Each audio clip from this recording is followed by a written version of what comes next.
В этом году есть некоторые изменения. Ну, во-первых, магистратура у нас, это второй цикл, идет без экзаменов. Если раньше нужно было сдавать 2 зачета, экзамен по специальности, то сейчас наши выпускники первого цикла, лицензиат, сдают экзамены на конкурсной основе, проходят и имеют, конечно же, стипендию выше, чем первый цикл.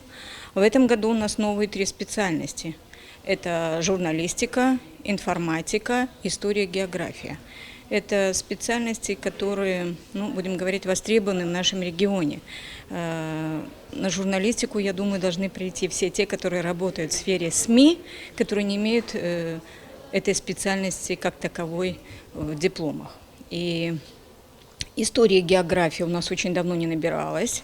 Спасибо, что нам дали эту специальность.